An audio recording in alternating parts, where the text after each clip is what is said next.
ముఖ్యమంత్రి రేవంత్ రెడ్డి అహంకారంతో ప్రవర్తిస్తున్నారా లేదా అజ్ఞానంతో వ్యవహరిస్తున్నారా?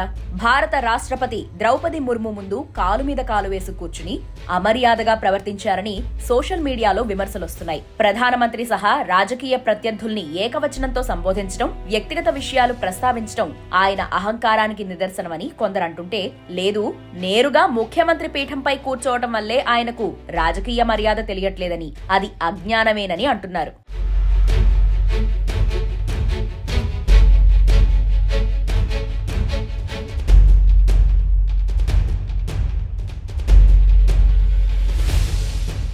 హైదరాబాద్లో డిసెంబర్ 17 నుంచి 22 వరకు శీతాకాల విడిది గడిపిన భారత రాష్ట్రపతి ద్రౌపది ముర్ము ఢిల్లీకి తిరుగు పయనమయ్యారు. ఈ సందర్భంగా ముఖ్యమంత్రి రేవంత్ రెడ్డి రాష్ట్రపతికి వీడ్కోలు పలికారు. హైదరాబాద్లోని రాష్ట్రపతి నిలయంలో నిర్వహించిన ఎట్ హోమ్ కార్యక్రమంలో రేవంత్ రెడ్డి వ్యవహార శైలిపై సోషల్ మీడియాలో చర్చ జరుగుతోంది.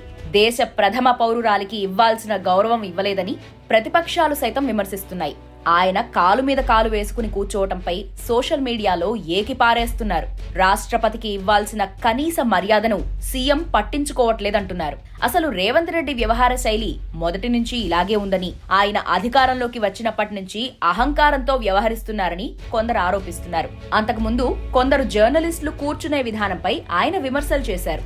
రాజకీయ నాయకుల ముందు కొందరు కాలు మీద కాలు వేసుకుని పోజ్ కొడతారని ఓ సందర్భంలో వ్యాఖ్యానించారు. ఈ వ్యాఖ్యలపై అప్పట్లోనే విమర్శలు చెలరేగాయి. కానీ ప్రస్తుతం రాష్ట్రపతి, అందున మహిళ అయిన ద్రౌపది ముర్ము ముందు ఆయన కూర్చున్న విధానం సరైంది కాదని రాజకీయ విశ్లేషకులు అంటున్నారు.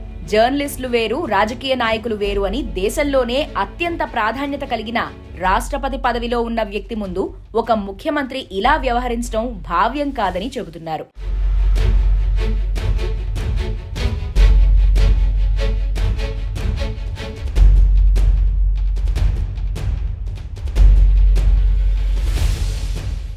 అసలు ముఖ్యమంత్రి ఇలా వ్యవహరించడం అహంకారమా లేదా అజ్ఞానమా అని కొందరు భావిస్తున్నారు. మొదటిసారి ముఖ్యమంత్రి అవటం వల్ల ఆయనకు రాజకీయ మర్యాద తెలియట్లేదని కాంగ్రెస్ పార్టీలోని కొందరు భావిస్తున్నారు. మంత్రిగా పనిచేయకుండా నేరుగా ముఖ్యమంత్రి అవ్వటం వల్ల రాజ్యాంగబద్ధ పదవుల్లో ఉన్న వారితో ఎలా వ్యవహరించాలో రేవంత్ రెడ్డి నేర్చుకోలేకపోయారని రాజకీయ విశ్లేషకులు భావిస్తున్నారు.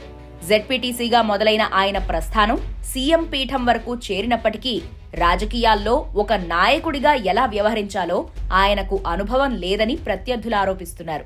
చివరికి సోషల్ మీడియాలో వచ్చే ట్రోల్స్ పై ఆయన స్పందన ఆరోగ్యకరంగా లేదని అంటున్నారు. తన కుటుంబంపై ఎలాంటి విమర్శలు చేసినా జైల్లో వేస్తామని అసెంబ్లీ సాక్షిగా ఆయన చేసిన ప్రకటన అప్పట్లో విస్మయానికి గురిచేసింది.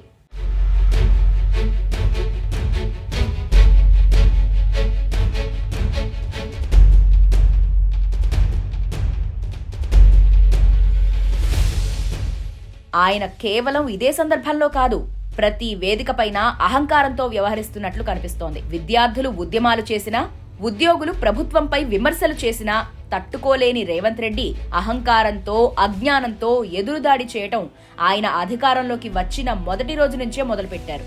ప్రధానమంత్రిని, ప్రతిపక్ష నేతల్ని సహా ఎవ్వరినీ వదలకుండా ఇదే అహంకారంతో సంభాషిస్తారు. ఎక్కడా మర్యాద, పరిజ్ఞానం కనిపించకుండా అజ్ఞానంతో ఆయన చేసే వ్యాఖ్యలు కాంగ్రెస్ పార్టీకి కీడు చేస్తున్నాయి. ఇక మాజీ ముఖ్యమంత్రి కేసీఆర్ ను విమర్శించే సమయంలో అయితే రేవంత్ రెడ్డి నాలుకకు అదుపు ఉండట్లేదు. కేంద్ర మంత్రుల్ని కలిసినా, వాళ్లతో మాట్లాడే సమయంలో డిమాండ్లు చేయటం వల్ల వాళ్లు సైతం ఈయనకు ఎలాంటి ప్రాధాన్యత ఇవ్వకుండా ఏదో సర్ది చెప్పి పంపిస్తున్నారు. ఒక రాష్ట్ర ప్రభుత్వ అధినేతగా మర్యాద, మన్నన అందుకోవాల్సిన సమయంలో ఇలా విమర్శల పాలవటం కాంగ్రెస్ పార్టీ సీనియర్ నాయకుల్ని సైతం ఆశ్చర్యపోయేలా చేస్తోంది.